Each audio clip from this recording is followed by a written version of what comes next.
जीअं त असां पहिरें लेक्चर में डिस्कस कयोसीं रेडियो एक्टिव डिसइंटीग्रेशन ते, अल्फा डिसइंटीग्रेशन कीअं थींदी आहे, बीटा डिसइंटीग्रेशन कीअं थींदी आहे एंड गामा डिसइंटीग्रेशन कीअं थींदी आहे। उनजो सॼो प्रोसेस असां प्रीवियस लेक्चर डिस्कस कयोसीं। उन खां पोइ असां रेडियो एक्टिव डीके लॉ पढ़ियोसीं। उन में असां ईअं सम्झोसीं त जीअं जीअं रेट ऑफ डीके वधंदो वेंदो तीअं तीअं ओरिजिनल न्यूक्लियस जो अमाउंट बि घटिजंदो वेंदो विथ रिस्पेक्ट टू टाइम। अहिड़े तरीक़े सां असां वरी उनजो लाइफ टाइम माना केतिरे टाइम में डीके थिए थो उनजो half life average life time असां सम्झोसीं। उन खां अलावा असां एनज़ेड ग्राफ नंबर ऑफ न्यूट्रॉन ऐं नंबर ऑफ प्रोटॉन जे मुताबिक़ रेशो जे मुताबिक़ न्यूक्लियर स्टेबिलिटी कर्व ते डिस्कस कयोसीं।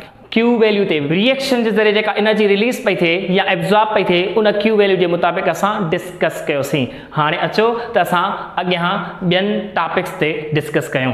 अस्सलाम वालेकुम प्यारा शागिर्दो, ईअं ई ख़ुशि ऐं एक्टिव रहंदा कयो ऐं पंहिंजी कंसिस्टेंसी न टोड़िजो। अचो त अॼु असां न्यूक्लियर फिजिक्स में कुझु टॉपिक्स ते डिस्कस कयूं, पढ़ूं, सम्झूं ऐं सिखूं। अव्हांजे अॻियां टॉपिक आहे nuclear reactions. When a nucleus is bombarded by particles, the particles are added, removed from or arranged within a target nucleus. Such processes of nuclear transformations are called nuclear reactions.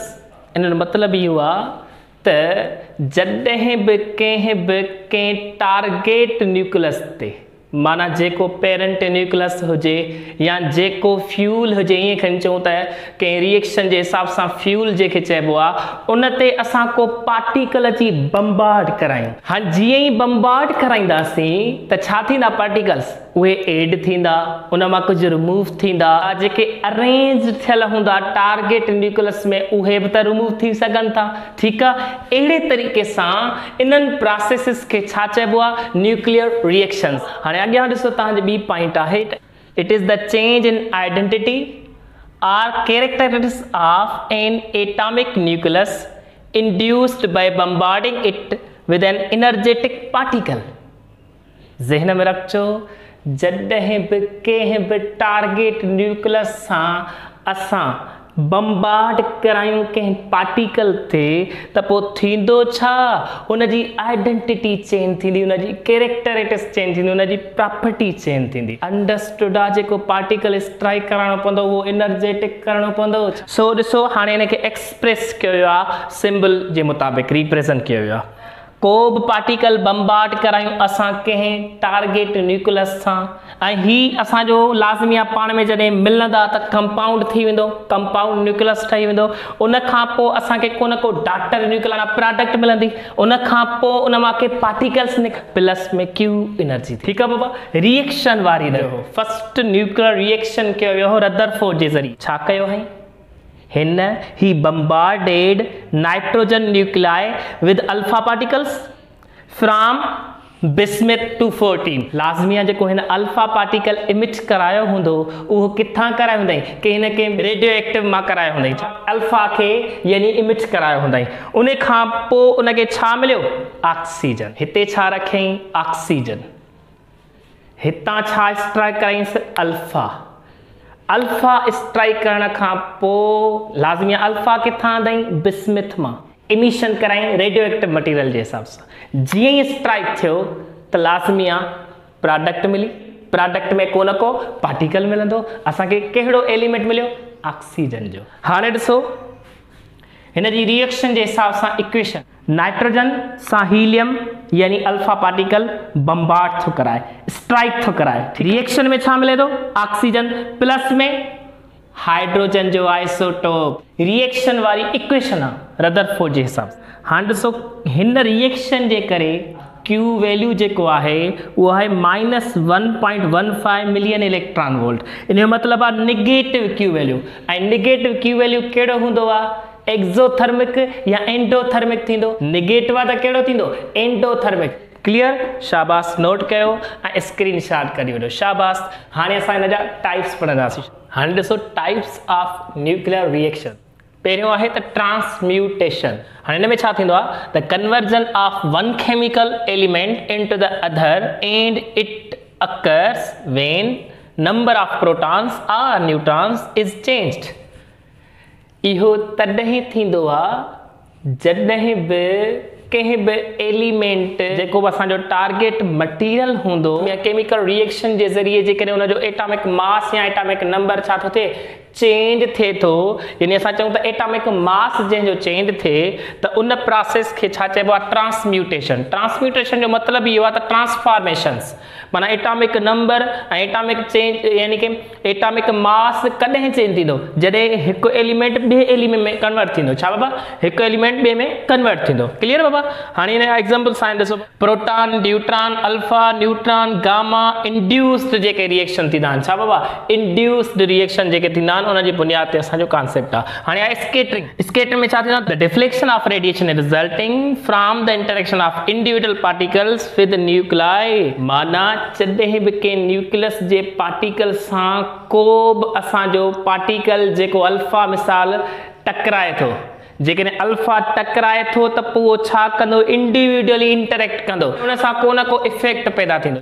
हिन scattering जो मतिलबु इहो हूंदो आहे त जेकॾहिं कंहिं बि असां मटीरियल सां को पार्टिकल कोलाइड करायूं, कोलाइड करण खां पोइ उन जे नेचर ते कहिड़ो इफेक्ट थो पवे, उनजो मास जी ख़बर पवंदी, केतिरी साइज़ जो आहे, उनजी अंदरी प्रॉपर्टी जी ख़बर पवंदी। न्यूट्रॉन स्कैटरिंग हूंदी आहे। अॻिते हली रिएक्शंस में पढ़ंदासीं त कंहिंसां न्यूट्रॉन स्ट्राइक कराइण सां कहिड़ा कहिड़ा असर या कहिड़ी कहिड़ी इंफॉर्मेशन असांखे मिलंदी आहे उन मटीरियल जे अंदरी बनावट जे हिसाब सां। पोइ डिफ्लेक्शन जीअं थींदो त उनखे ख़बर पवंदी त उनजी केतिरी काइनेटिक एनर्जी हुई, केतिरी लॉस थी। ठीकु आहे बाबा? उनजे मास ते केतिरो असर पियो। हिते ॾिसो कहिड़ो कॉन्सेप्ट हूंदो आहे, थोरो गौर कजो बाबा। ट्रांसड्यूसर हूंदो आहे। पिकअप छा हूंदो आहे? हिकिड़ो ट्रांसड्यूसर हूंदो आहे, माना कन्वर्टर हूंदो आहे। त it converts information into electrical signals is known as pickup. माना जेका इंफॉर्मेशन इलेक्ट्रिकल सिग्नल में को कन्वर्ट करे ॾे उहो असांजो पिकअप हूंदो आहे। असां हिते इन लैंग्वेज में छा चवंदासीं? पिकअप चवंदासीं। ठीकु आहे बाबा? हाणे अॻिते ॾिसो स्ट्रिपिंग छा आहे? Stripping when nucleon of the bombarding nucleus is captured by the strict nucleus without the nuclei merging to form a compound nucleus is known as stripping. Stripping जो मतिलबु इहो आहे त जेकॾहिं को स्ट्रिक न्यूक्लियस आहे। छा बाबा? स्ट्रिक माना स्टेबल, जेको बम्बार्ड न थियो हुजे, ऐं हेॾां हिकिड़ो बम्बार्डिंग न्यूक्लियस थियो आहे, बम्बार्ड थियो आहे, उन मां केरु निकिता आहिनि? न्यूक्लियन निकिता आहिनि। केरु निकिता आहिनि? न्यूक्लियन। उहे न्यूक्लियन जीअं निकिरण जी कोशिशि कई अथनि त हेॾां जेको न्यूक्लियस स्ट्रिक पियो आहे उन हिन बम्बार्डिंग वारे न्यूक्लियन खे पकिड़े विधो आहे, कैच करे विधो आहे, एब्ज़ॉर्ब करे विधो आहे। ऐं असां पाण हिन खे कोन विधो, जेको बम्बार्डिंग न्यूक्लियस आहे उन मां जेके न्यूक्लियन निकिता आहिनि, उन मां जेके न्यूक्लियन निकिता आहिनि उहे असां कोन पुट कया आहिनि, असां कोन एक्सीलरेट कराया आहिनि, असां कोन मर्ज कराया आहिनि, बल्कि हुन छा कयो आहे? अट्रैक्ट कयो आहे न्यूक्लियस। ठीकु आहे? मर्ज कयो आहे पाण। उन खां पोइ जीअं ई हुन में मर्ज थी था वञनि त हिकिड़ो कंपाउंड न्यूक्लियस थो ठहे। This is known as compound nucleus. This is known as stripping. Spontaneous emission. हाणे स्पॉन्टेनियस इमिशन कीअं थींदी आहे? You know very well, emission of radiations without any external source is known as spontaneous emission. अहिड़ो reaction जेको कंहिं source खां सिवा, कंहिं एक्सटर्नल सोर्स खां सिवा छा थिए? अकर थिए, हैपन थिए। ठीकु आहे? थी पवे, उनखे असां छा चवंदा आहियूं? Spontaneous emission. हाणे ॾिसो फोटो डिसइंटीग्रेशन या इनके फोटो न्यूक्लियर रिएक्शन चइबो आहे। फोटो डिसइंटीग्रेशन या फोटो न्यूक्लियर रिएक्शन, इन में छा थींदो आहे? The reaction occurs when a high energetic photon collides with an atomic nucleus is known as what? Photonuclear reaction. Photonuclear reaction माने मतलब इहो आहे जॾहिं के एटम जे न्यूक्लियस सां को अची लाइट वारा high energetic photons, high energetic particles अची लगन, लाइक फोटॉन्स, लाइक एक्सरेस, अहिड़े क़िस्म जा के लगन अची के एटॉमिक न्यूक्लियस सां, त इनखे असां कहिड़ो रिएक्शन चवंदा आहियूं? Photo nuclear reaction. ठीकु आहे बाबा? सो नोट कयो ऐं हेॾां स्क्रीनशॉट कढी वठो। शाबाश। हाणे ॾिसो अव्हांजे अॻियां न्यूक्लियर ट्रांसम्यूटेशन जा कुछ एग्जांपल्स एंड टाइप्स आहिनि। ॾिसो very easy. Proton induced reaction. Proton induced reactions माना प्रोटॉन जे करे कहिड़ा कहिड़ा रिएक्शन असांजा थींदा आहिनि प्रोड्यूस, उहो असां सम्झंदासीं। A nucleus is transmuted if it absorbs proton, it produces proton alpha, proton neutron, proton gamma and proton deuteron. हाणे चवण जो मक़सदु इहो आहे त जेकॾहिं कंहिं बि टारगेट मटीरियल सां न्यूक्लियस सां असां प्रोटॉन इंड्यूस करायूं, प्रोटॉन स्ट्राइक करायूं, प्रोटॉन कोलाइड करायूं त छा प्रोड्यूस थींदो असांजो। माना प्रोटॉन जे करे अल्फा प्रोड्यूस थी सघे थो, प्रोटॉन जे करे न्यूट्रॉन इंड्यूस थी सघे थो, प्रोड्यूस थी सघे थो, प्रोटॉन जे करे गामा प्रोड्यूस थी सघे थो, एंड प्रोटॉन जे करे ड्यूट्रॉन बि प्रोड्यूस थी सघे थो। इहो कॉन्सेप्ट अथव। हाणे ॾिसो हिकिड़ो एग्जाम्पल रखियो आहे, लिथियम सां जॾहिं असां प्रोटॉन स्ट्राइक था करायूं, छो जो लाज़मी हाइड्रोजन जो आइसोटोप जेको हूंदो आहे उहो प्रोटॉन ई कंसीडर कयो वेंदो आहे। त हाणे लिथियम सां प्रोटॉन स्ट्राइक था करायूं, एब्जॉर्ब था करायूं, ऐं उन खां पोइ जेको असांखे कंपाउंड न्यूक्लियस लाज़मी मिलंदा त कंपाउंड न्यूक्लियस मिलंदो जेको आहे बेरिलियम 48 वारो। ठीकु आहे बाबा। हाणे उन खां पोइ रिएक्शन में छा थो मिले, असांखे ॿ अल्फा था मिलनि। छा था मिलनि बाबा, ॿ कॉम्बिनेशन ऑफ अल्फा, 2 अल्फा जी कॉम्बिनेशन। इन जो मतिलबु आहे त प्रोटॉन सां अल्फा मिलनि था। हाणे ॾिसो ड्यूट्रॉन इंड्यूस्ड रिएक्शंस, इन में छा थींदो आहे, हाई एनर्जी ड्यूट्रॉन्स ट्रांसम्यूट न्यूक्लाई। हाणे जीअं ई हाई एनर्जेटिक जेको ड्यूट्रॉन हूंदो, आइसोटोप ऑफ हाइड्रोजन, उहो छा कंदो, उन जे करे कहिड़ा रिएक्शन प्रोड्यूस थींदा त उहो छा आहे, ड्यूट्रॉन सां अल्फा प्रोड्यूस थी सघे थो, ड्यूट्रॉन सां प्रोटॉन प्रोड्यूस थी सघे थो, ड्यूट्रॉन सां न्यूट्रॉन प्रोड्यूस थी सघे थो, ड्यूट्रॉन सां ट्राइटियम बि प्रोड्यूस थी सघे थो। इन जो ॾिसो एग्जाम्पल बाबा, जॾहिं लिथियम सां असां ड्यूट्रॉन स्ट्राइक करायूं, एब्जॉर्ब करायूं, त उन सां छा थींदो, हिकिड़ो कंपाउंड एलिमेंट है बेरिलियम। ठीकु आहे बाबा। उन खां पोइ असांखे ॾिसो अल्फा मिलनि था। इहो कॉन्सेप्ट आहे। हाणे ॾिसो अॻियां नंबर 3 न, अल्फा इंड्यूस रिएक्शन। छा बाबा, अल्फा इंड्यूस रिएक्शंस में छा आहे, alpha particle produce alpha proton, alpha deuteron, alpha neutron and also alpha 2 neutron reactions. हाणे ॾिसो एग्जाम्पल ॾिसो बाबा, इन जो मतिलबु आहे त माना इन सां इहे रिएक्शन प्रोड्यूस थी सघनि था। ठीकु आहे बाबा। हाणे ॾिसो जेको बिस्मिथ था उन सां असां छा था टकरायूं, छा था इंड्यूस करायूं, छा था कोलाइड करायूं, असां उन सां हीलियम था करायूं। छा था करायूं बाबा, हीलियम। हीलियम माना अल्फा पार्टिकल। ठीकु आहे बाबा। हाणे इन खां पोइ इन्हनि जे इंड्यूस थियण सां, कोलाइड थियण सां छा थो थिए, हिकिड़ो कंपाउंड न्यूक्लियस थो मिले। छा थो मिले बाबा, कंपाउंड न्यूक्लियस मिले थो जेको आहे असांजो कार्बन। उन खां पोइ कार्बन 12 मिले थो, वञी असांखे न्यूट्रॉन थो। माना हिन रिएक्शन जे करे अल्फा इंड्यूस रिएक्शन जे छा करे मिलियो, असांखे न्यूट्रॉन मिलियो। गामा इंड्यूस रिएक्शंस, हाणे में ॾिसो हाई एनर्जी इलेक्ट्रोमैग्नेटिक वेव्स हूंदा आहिनि, यानी gamma rays about 10 million electron volt induce कंदा आहिनि न्यूक्लियर रिएक्शन के, such as gamma proton, gamma neutron, gamma 2 proton, also neutron. हाँ ॾिसो एग्जाम्पल में छा है, जॾहिं असां हाइड्रोजन जे आइसोटोप ड्यूट्रॉन सां गामा इंड्यूस कराईंदासीं त थींदो छा, असांखे छा मिलंदो, न्यूट्रॉन मिलंदो। ॾिसो इक्वेशन बैलेंस आहे। हाँ ॾिसो न्यूट्रॉन इंड्यूस रिएक्शन, न्यूट्रॉन में छा थो थिए, न्यूट्रॉन गामा इंड्यूस थो थिए, proton deuteron gamma and tuner reactions.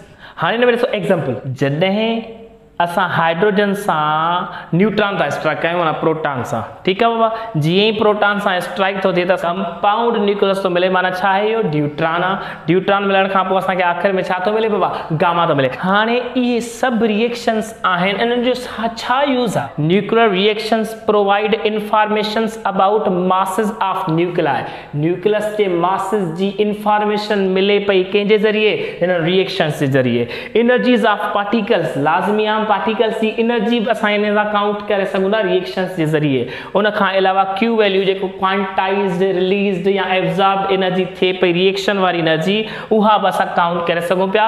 Also structure of matter बि असांखे रिएक्शन के जरिए ख़बर पवंदी आहे। बस नोट करे वठो ऐं स्क्रीनशॉट करियो। हाणे ॾिसो न्यूक्लियर फिशन रिएक्शन इहो कंहिं इंट्रोड्यूस करायो हो, एनरिको फर्मी ऐं Otto Hahn. Such a reaction in which a heavy nucleus like uranium 92-235 splits up into two intermediate nuclei along with the emission of energy is called fission reaction.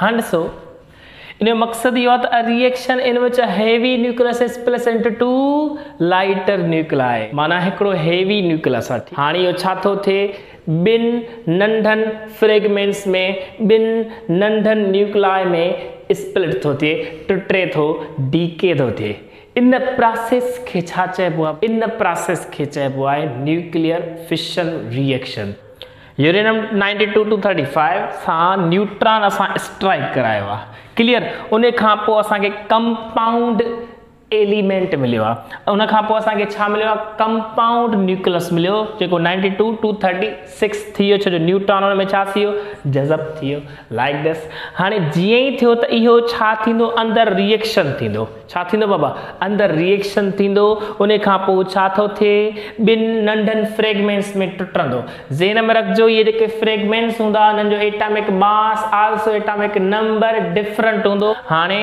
उन खां पोइ neutron उन मां छा थींदा बाबा split थींदा निकिरंदा आउट थींदा ऐं प्लस में असांखे क्यू एनर्जी मिलंदी हाणे ॾिसो न्यूट्रॉन स्ट्राइक करायो आहे यूरेनियम फ्यूल सां वियो आहे हाणे उन सां न्यूट्रॉन था स्ट्राइक करायूं त उहो छा थी वियो हिकिड़ो कंपाउंड न्यूक्लियस मिलियो असांखे ठीकु आहे उन खां पोइ उहो छा थींदो अंदरि रिएक्शन थींदो लाज़मी न्यूट्रॉन अंदरि न्यूक्लियस में वियो हूंदो त उते जेके न्यूट्रॉन प्रोटॉन हूंदा उन्हनि सां वञी एक्शन कंदो ठीकु आहे माना उन्हनि सां वञी रिएक्ट कंदो क्लियर बाबा हाणे जीअं ई थींदो त उन में छा थींदो असांजो जेको कंपाउंड जेको असांजो न्यूक्लियस आहे उहो छा थींदो स्प्लिट थींदो ॿिनि फ्रेगमेंट्स में लाइटर फ्रेगमेंट्स में टुटंदो उन खां पोइ लाज़मी आहे अंदरि उन न्यूक्लियस में न्यूट्रॉन त अलाए केतिरा आहिनि हा न न्यूट्रॉन त अलाए केतिरा आहिनि 143 145 जी एवरेज में हूंदा आहिनि ठीकु आहे यूरेनियम मटीरियल में क्लियर त हाणे उहे न्यूट्रॉन छा थी विया हाणे उहे न्यूट्रॉन छा थींदा उन्हनि मां जेको न्यूट्रॉन ते स्ट्राइक थियो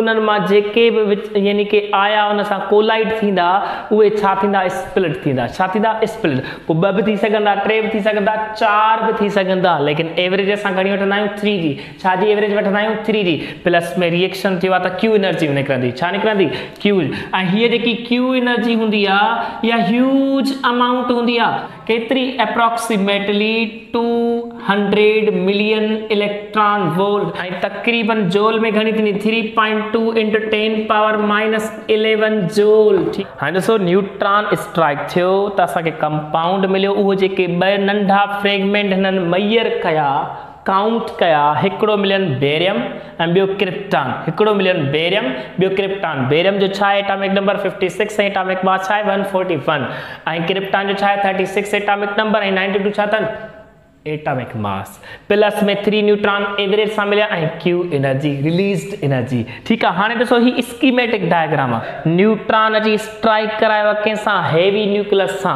हिते छा थियो आहे ही करे हाणे पहिरियां हीअं हो हाणे ही स्प्लिट थियण जी कोशिशि थो करे हाणे थींदो छा प्रैक्टिकली हीअं जीअं वाटर जा ड्रॉप्स वेंदा आहिनि न ईअं वञी किरंदव जीअं प्रैक्टिकली वाटर जा ड्रॉप्स थोड़ा जीअं पाणी जा कतरा हीअं ॿाहिरि निकिरनि ईअं निकिरंदा अथव प्रैक्टिकली हाणे ही एक्साइट थी वियो न्यूक्लियस कंपाउंड न्यूक्लियस ठही वियो उन खां पोइ जीअं ई एक्साइट थी वियो त छा थींदो उहो स्प्लिट थींदो टुटंदो डीके थींदो क्लियर बाबा हाणे ॾिसो ही एलिमेंट उहे असांजा छा आहिनि फ्रेगमेंट्स में आहिनि एक्स ऐं वाई ऐं न्यूट्रॉन्स आहिनि असांजा ही बाबा छा आहिनि बाबा न्यूट्रॉन्स प्लस में छा आहे क्यू एनर्जी लेकिन कहिड़ी आहे रिलीज कंजर्व्ड न आहे रिलीज्ड आहे ही सॼो असांजो स्कीमेटिक डायग्राम आहे नोट कयो बाबा शाबाश हाणे ॾिसो nuclear chain reaction cha baba nuclear chain reaction the nuclei which undergo a fission reaction will emit neutrons these neutrons will produce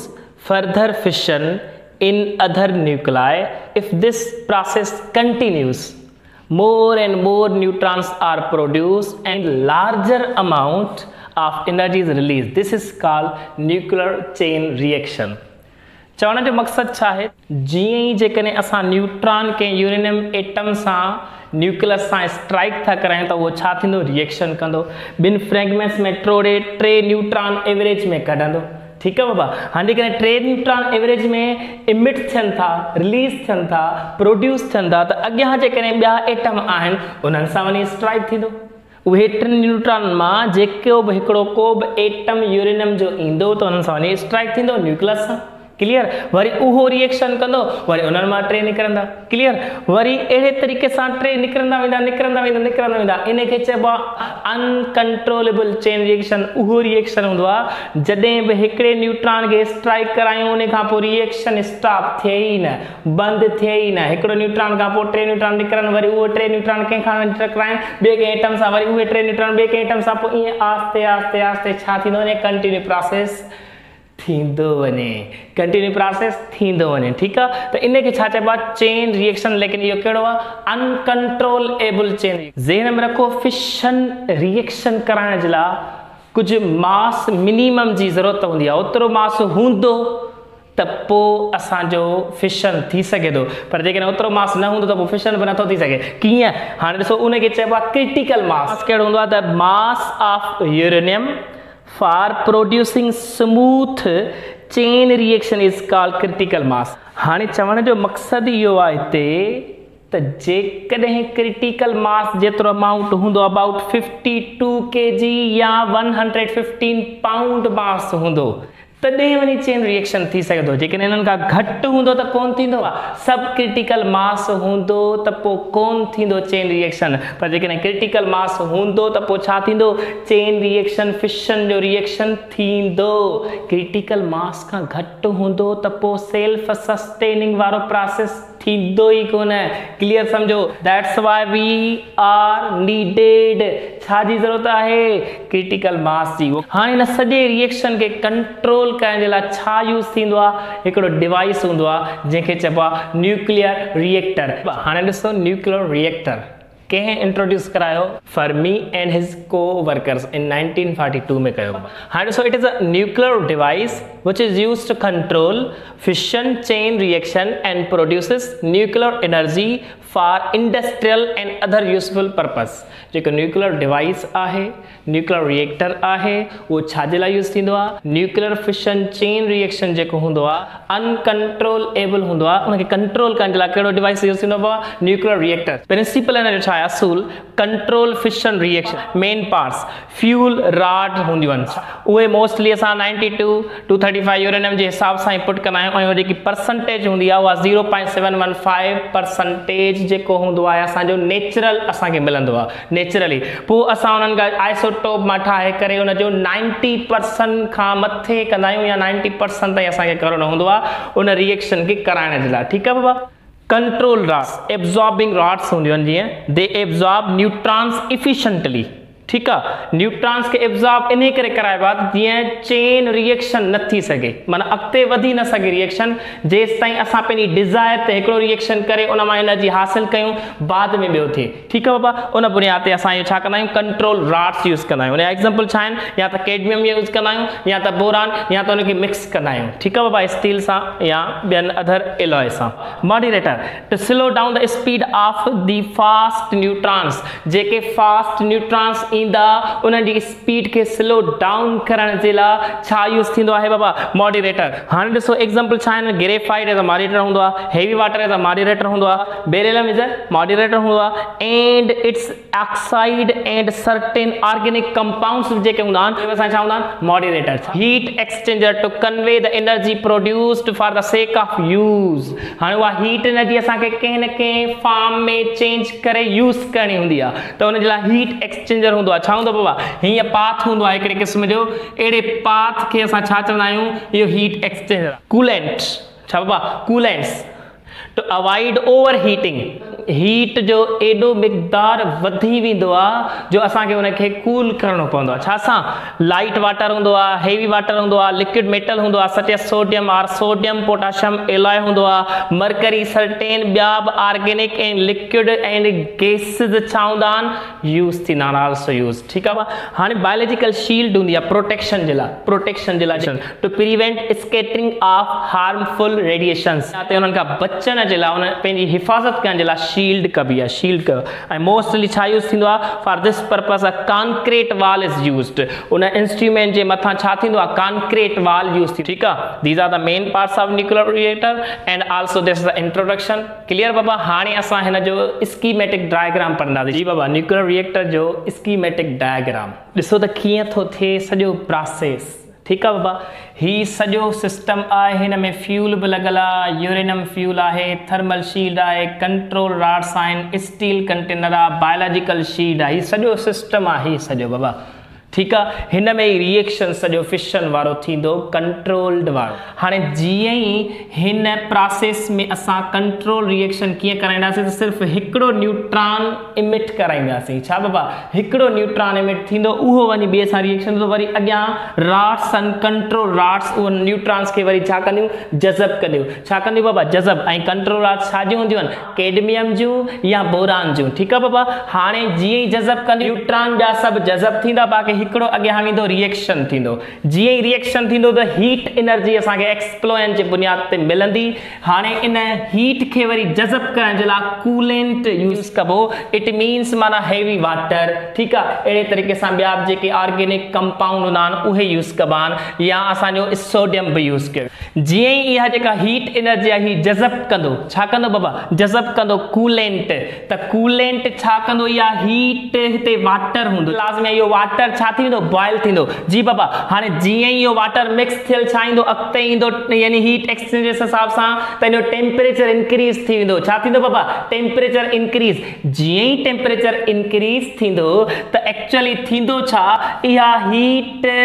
steam में कन्वर्ट थींदी सिधो टरबाइन ॾे ईंदी छा बाबा टरबाइन ॾे ईंदी टरबाइन छा कंदो हुनखे स्पिन कराईंदो छा कराईंदो बाबा स्पिन कराईंदो स्पिन कराए अॻियां असां इलेक्ट्रिक जनरेटर रखियो आहे छा बाबा इलेक्ट्रिक जनरेटर वो स्पिन वारी यानी फार्म जेको मैकेनिकल एनर्जी जे बुनियाद ते कन्वर्ट थींदी छा में इलेक्ट्रिकल एनर्जी में छा में बाबा इलेक्ट्रिकल जनरेटर में पोइ उन खां पोइ असांजा जेके ट्रांसफार्मर लॻल हूंदा आहिनि पोल लॻल हूंदा आहिनि ऐं सॼी ईअं असांजी हिन सॼे न्यूक्लियर रिएक्टर जे ज़रिए असांखे इलेक्ट्रिसिटी मिलंदी आहे ईअं असांजो न्यूक्लियर रिएक्टर असांखे इलेक्ट्रिसिटी जनरेट करे प्रोड्यूस करे असांखे ॾींदो आहे this is a concept about nuclear reactor ठीकु आहे बाबा सो नोट कयो ऐं स्क्रीनशॉट करियो